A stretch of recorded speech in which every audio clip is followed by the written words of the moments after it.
Hey you guys, what's up? This is Slifer29 here. So today I thought that I would do for you guys an unboxing of one of the latest releases in the Yu-Gi-Oh trading card game, which is the Legendary Decks 2. So this set here is a follow-up from last year's release of the Yu-Gi-Oh trading card game Yugi's Legendary Decks. And so unlike last year's Legendary Decks, which placed an emphasis on cards that Yugi and the Pharaoh used, this year for the Legendary Decks 2, this set goes ahead and focuses on cards that are used by Yugi, Kaiba, and Joey. And so on the box you see Yugi in the center, Kaiba on the right, and Joey on the left. And like the original Legendary decks, it comes with this nice gold foil box, and it has some Egyptian hieroglyphics on it. And then on the front of the box you see a picture of the Eye of Wajat. And then on the back, the underside, we have here everything that comes inside of it. So you get a Yugi Exodia deck with an ultra rare Yugi token card, a Kaiba Blue Eyes deck with an ultra rare Kaiba token card, and a Joey Red Eyes deck with an ultra rare Joey token card, the 3 Egyptian God cards, and 3 new promo variant cards. So without further ado, let's go on ahead and open it up. Also, just to let you guys know, just like before, these cost $30 a piece, and I have bought 3 of these, but for the video I'm just only doing unboxing of 1, and I've also removed the plastic beforehand, so we'll just make things easier and get through quicker that way.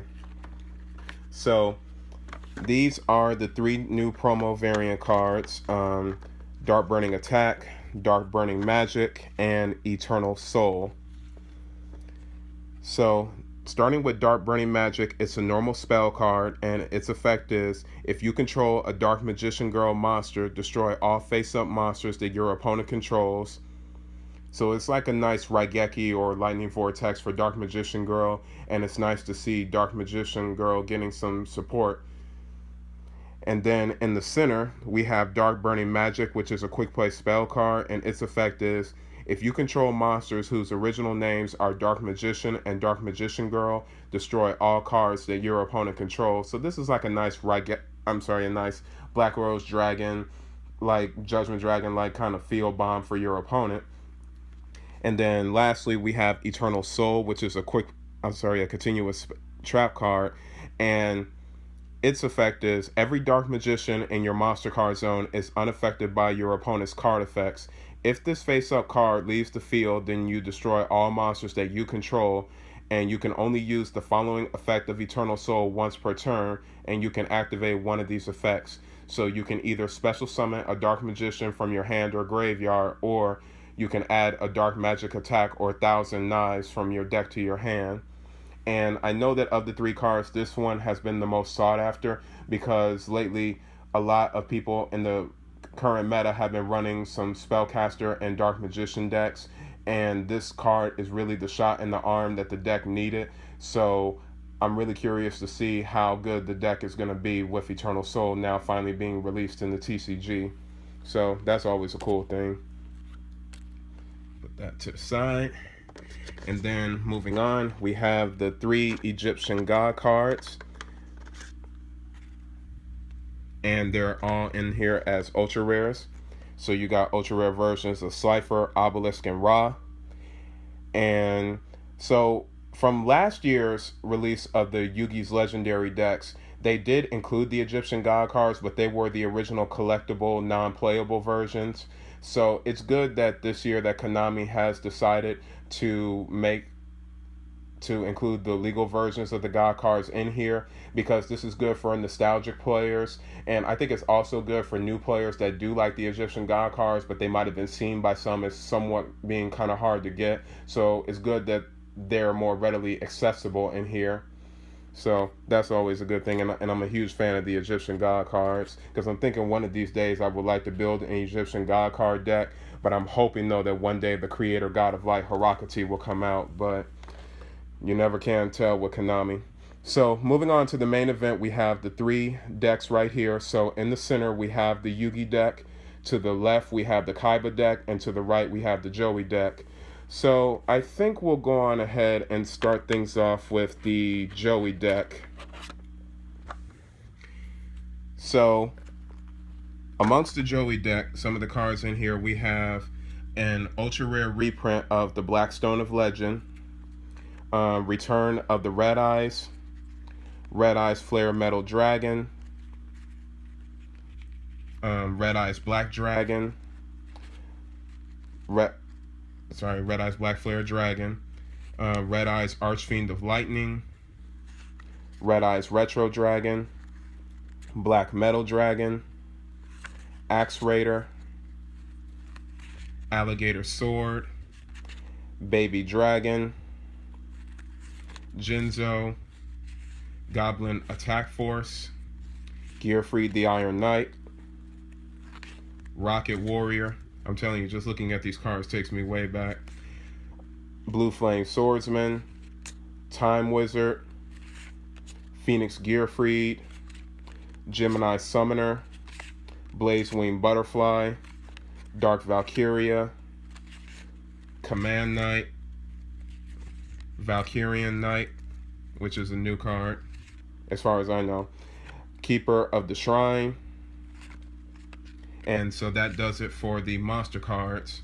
And then for the spell cards, we have Inferno Fire Blast, Red Eyes Fusion, Cards of the Red Stone, Polymerization, Salamandra, Scapegoat, Foolish Burial, Roulette Spider, Supervise, Mystical Space Typhoon, the most reprinted spell card ever. I'm telling you, I got so many MSTs, it's ridiculous.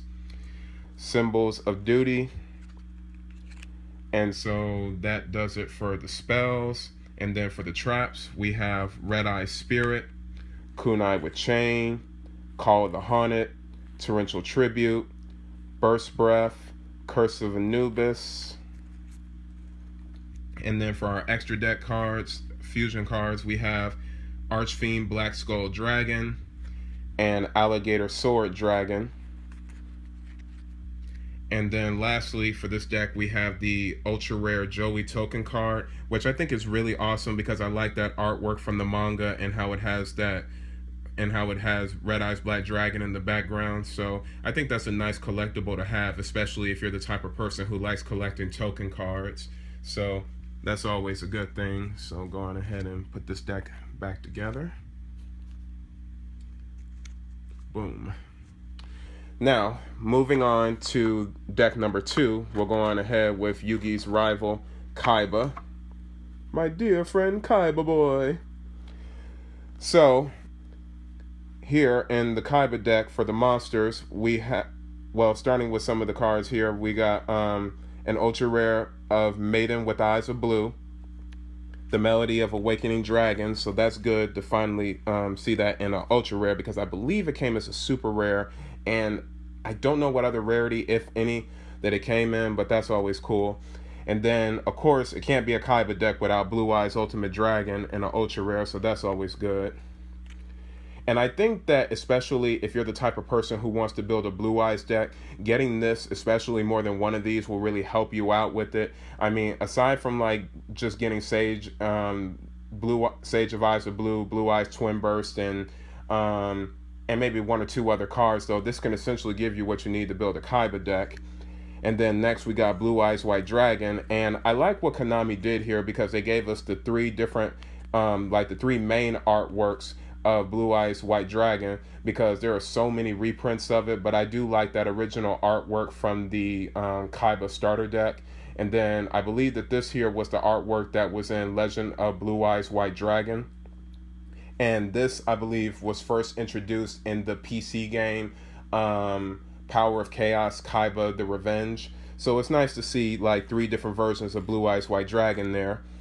And then here, for the rest of the monster cards in the deck, we have Dragon Spirit of White, Kaiba Man, the White Stone of Legend, the White Stone of Ancients, Protector with Eyes of Blue, Master with Eyes of Blue, Battle Ox, La Jin, the Mystical Genie of the Lamp, Vorse Raider, Alexandrite Dragon, Blade Knight, Ancient Lamp, Tiger Dragon, Kid Moto Dragon, King of the Swamp, and Rider of the Storm Winds. Because I remember this card from when it came out in the Saga of Blue Eyes White Dragon structure deck, if I believe, which is also a good deck. And then moving on into the spells, we have Burst Stream of Destruction, Beacon of White, Mausoleum of White, Polymerization, Enemy Controller, Shrink, Silent Doom, Ancient Rules, Trade In.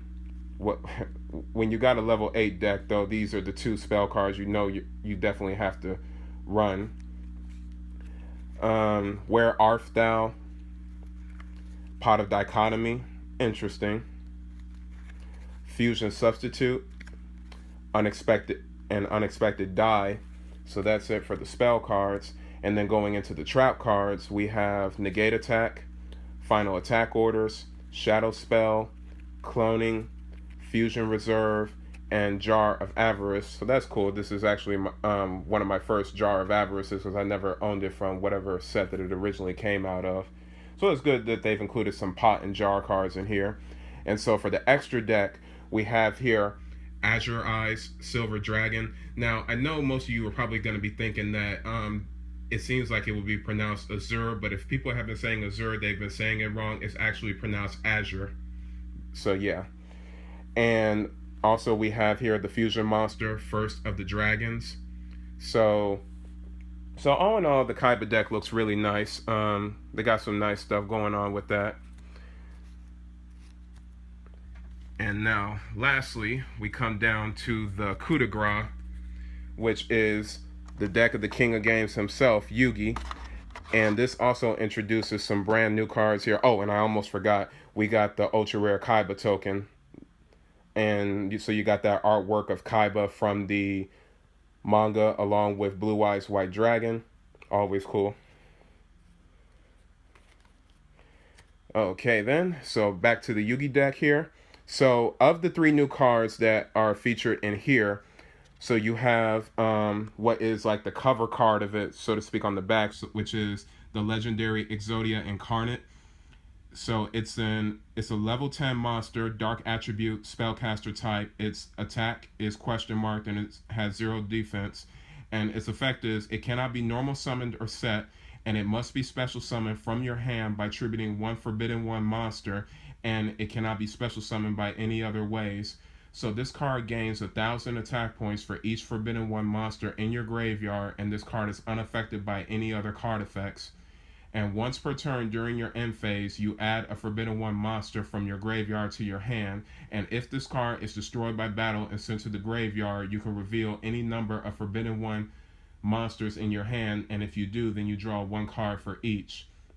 So I would say that this card alone, for the most part, really would cause a resurgence in Exodia decks, because I feel that the card serves a two-folded purpose. Because say if you did get all 5 pieces of Exodia in the graveyard, he's already going to be a 5,000 beat stick, and in addition he has absolute immunity to monster, spell, or trap cards. But however, at the end of each of your turns, he's going to lose 1,000 because you're putting an Exodia piece from your graveyard back into your hand.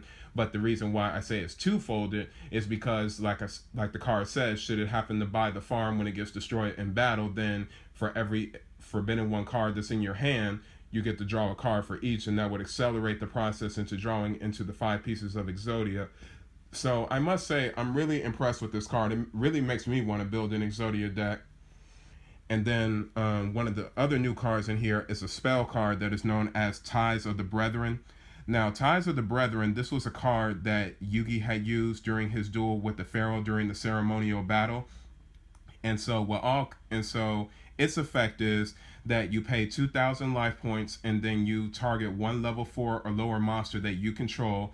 And for the rest of this turn, after this card resolves, you cannot special summon monsters, but you do special summon 2 monsters from your deck with the same type, attribute, and level as that monster, but with different names from each other and that monster. And you cannot conduct your battle phase the turn that you activate this card, because when Yugi used it, he had Green Gadget on the field, and he used the effects of Ties of the Brethren to bring out Red Gadget and Yellow Gadget. And so this will work good with if you have like a Magnet Warrior deck or a ABC XYZ deck or any other deck, even get and other stuff too though that can make use of this card. So I think that we can see a lot of play coming from this card here.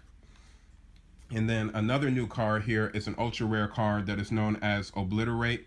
It's a continuous trap card, and its effect is you can target one monster on the field, and then you send a Forbidden One monster or an Exodia card. So this is good for any card that has Exodia in its name, and from your hand or deck to the grave. And if you do, then you return that monster back to the hand.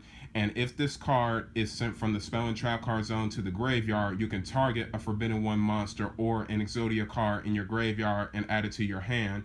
And you can only use one Obliterate effect per turn, and only once that turn. So this is nice for if you're like if you're trying to build up the pieces of Exodia, and say you got cards like Backup Soldier, Waiting in the Wings, or even having Exodia Incarnate on the field. This is good for bouncing troublesome monsters, and even if this card should happen to go, then at least you're getting back an Exodia card or a Forbidden One monster from your grave to your hand. So that's really nice. And then for the rest of the cards in the deck, now of course it wouldn't be an Exodia deck if you don't have the iconic Exodia. So you've got commons of Exodia the Forbidden One, right arm of the Forbidden One, left arm of the Forbidden One, right leg of the Forbidden One, and left leg of the Forbidden One.